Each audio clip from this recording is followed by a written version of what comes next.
Ladies and gentlemen, welcome back to the finest Dawn of War Procast inside of East Yorkshire, and today we have a 1v1 on Blood River. Over in the Tau corner we have OGS Mouse, and over in the Sisters corner we have Shed.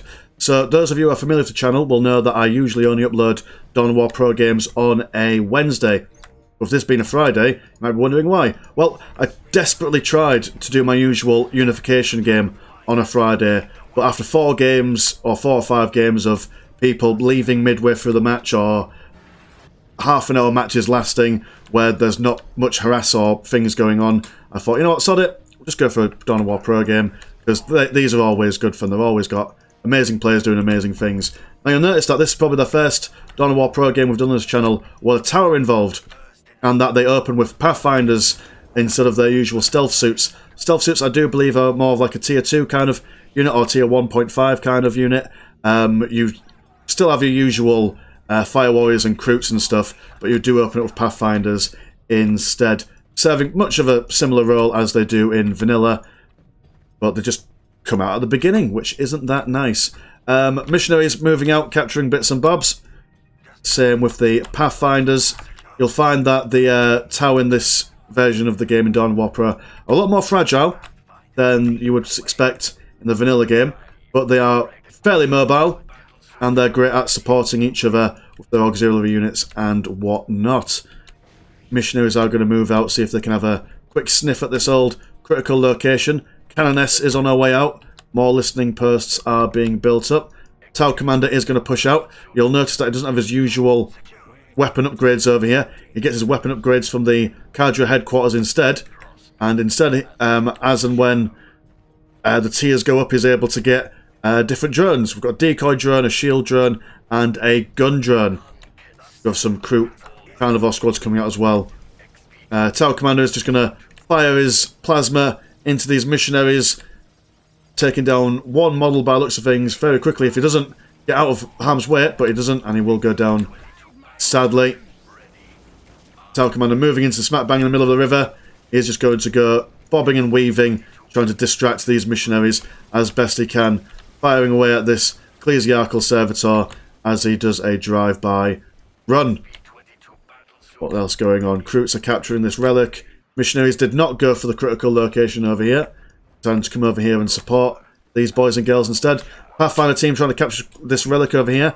Or a second Pathfinder team is going to pester these missionaries. Not at all useful in close combat whatsoever, as is the way of Tau. But they are quite decent in range, so they are able to get a railgun later on in the game. They are also able to get a Marker-Light drone, which helps them see infiltrated units. Now, Tau Commander doing absolutely insane amounts of damage at range, but notice how he gets caught in melee for just a little bit, and he gets almost half his health spanked. Kroot Carnivore squad going for a Kroot Hound upgrade. Advanced close combat unit will be able to munch its way through any and everything. These guys are going to move straight in and see if they can sort out these missionaries. Very, what would you say, what's the word? Fragile are these Kroots. Like we say, Tau in this version of the game, they much prefer having everyone being properly supported. You have 2 decoy drones on the Tau Commander. They do absorb a portion of damage coming in the Tau Commander's direction. One unfortunate missionary falling as laying of hands comes down on them. Whole squad of missionaries over here get killed.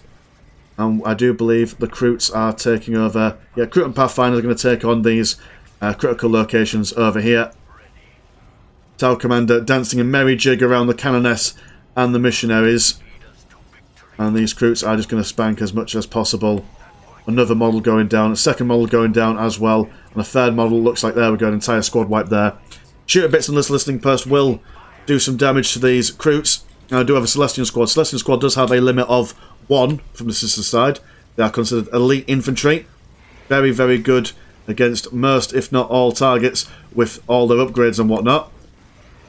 I do believe I was told last night when I'm recording this on Monday because I'm on holiday at the moment, and last night we was playing some games, and OGS Mouse was explaining some bits and bobs about the sisters, and the Celestians are apparently pound for pound better than your average Space Marine squad.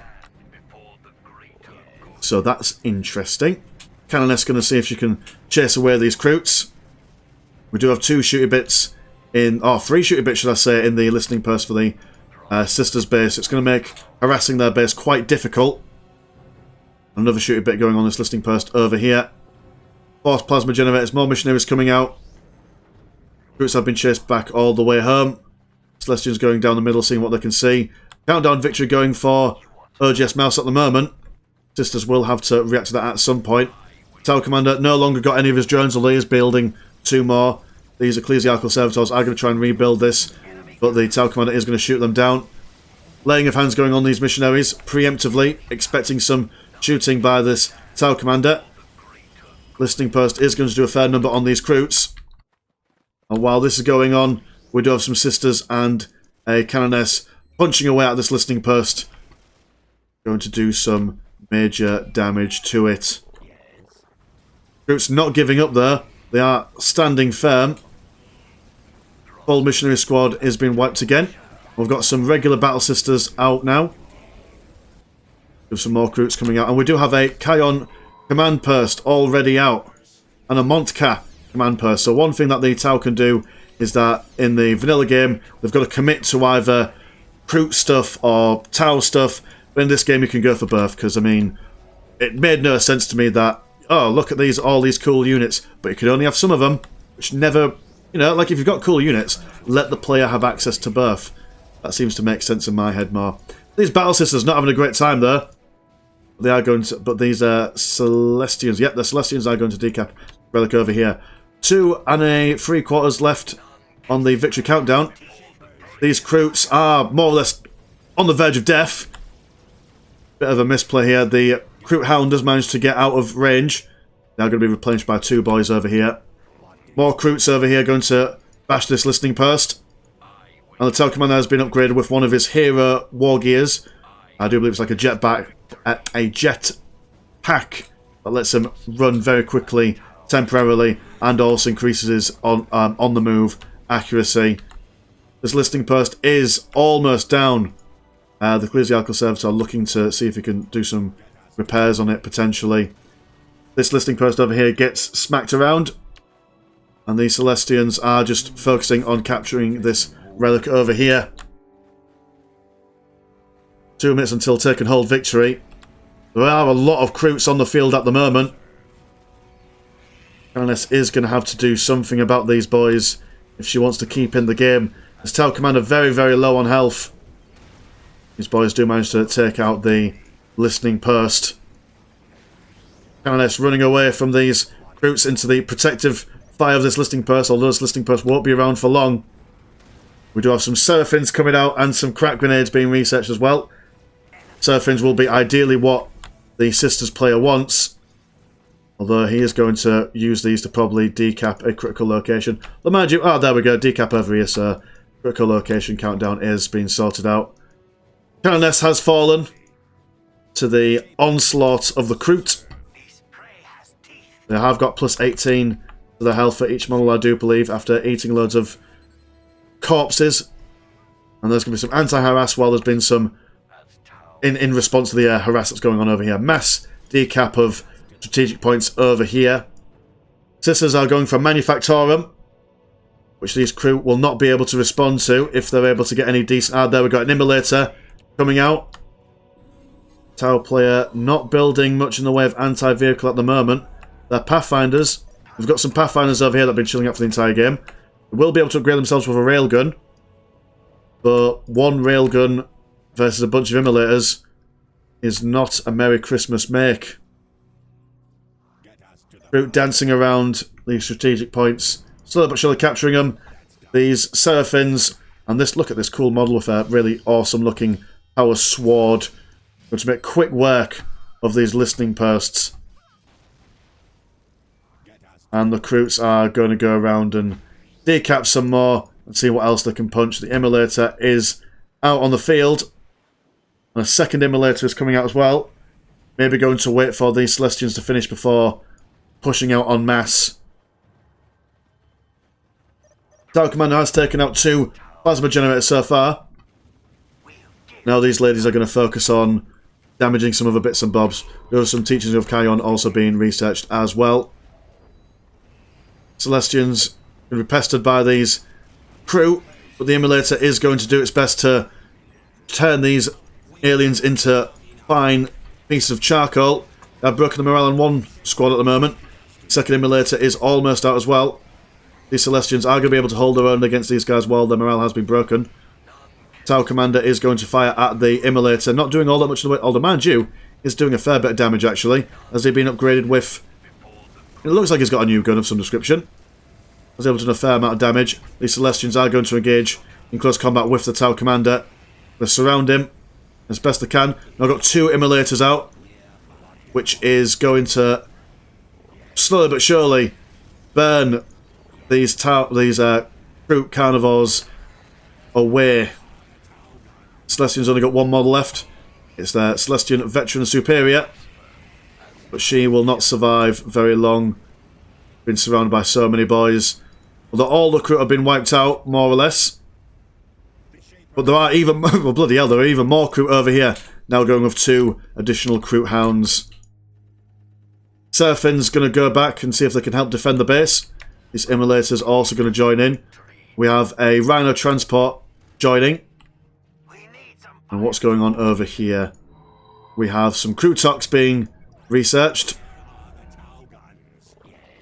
And the carnivores over here are going to be pushed away by these Immolators. Hopefully providing the sisters some breathing room in this game. Although economically we've got 65 to 30 compared to 47-10, so the Tau definitely do have a advantage in the grand scheme of things. Serafin's managing to take out that final crew squad there. Crew Tox is out. Monster armor, so I'm sure that means that the sisters are going to have a little bit of a harder time breaking down through its armor. This Immolator is nearly dead. We do have another not chapel barracks. We're not Space Marines yet. An Adeptus Sororitas Covenant being built over here. And an Immolator over here does go down, unfortunately. But Rhino Transport will take down these Earthcasters. And an Immolator also going to focus down on the Plasma Generator over yonder. More crew are out. And the Crew Tox is going to try and do the best. And they are equipped to deal with infantry, heavy infantry and vehicles. They're going to chase down this Rhino Transport. More missionaries are out. The sisters do seem to be finding their foothold once again. No more buildings being built at the moment, but the Canoness is 3/4 of the way out. Tau Commander coming out. He has got his research where he's able to be infiltrated. That's his hero war gear over here. They are going to shoot a bit at the Serafins and push them back. One model being taken out. Second model looking like it's going to be taken out anytime soon. We have a whole bunch of mines over here. They're going to... That is unfortunately going to do a fair bit of damage to these Immolators and Rhino Transports. One minefield has been taken down. Pathfinder team. I mean, this Pathfinder team has not moved whatsoever for the entire game. They're just chilling. They don't want to be involved in fights. Peaceful Pathfinders. Canoness is now out. Going to slap down that decoy drone. And then he's going to chase away this Tau Commander. Brute Shaper is out, which is a secondary hero for the Tau. Attach him to a Kroot squad and he will do their number on them. Does increase their health regen and moral regen as well, I do believe. Oh, that's quite cheeky. Throwing a listening post right smack bang in the sisters' base. Canoness still slapping around this Tau Commander. Brute Shaper there, while on his own is quite fragile, is able to do a lot of close combat damage. This Immolator just focusing down on taking out the listening post. Canoness is going to retreat while stepping on some more mines. Earthcast Builder getting out of dodge. These missionaries are slapping around this Earthcast Builder. Do some Rhino Transports as well. Crew Tox pushing forward. Probably going to bash this Manufactorum over here. Serafins have got a debuff, which I do believe... Ah, yes. Is it the Canoness? The Canoness died. Hold on. Yep, the Canoness has died. It is unfortunate. But the Kroot Shaper is nearly down. Second Immolator has gone down. Manufactor and Shed throws out the GG. It's a very good defence overall. I mean, it could have gone either way around the mid after the Sisters got their base back up, but I do believe that the Tau player just had too much in the way of an economy benefit, or advantage, should I say, at that point. But yeah, cool, nice one. Well, anyway, my name's been Mess Landshark. Pleasure as always, never short, and I will see you in a bit. Peace.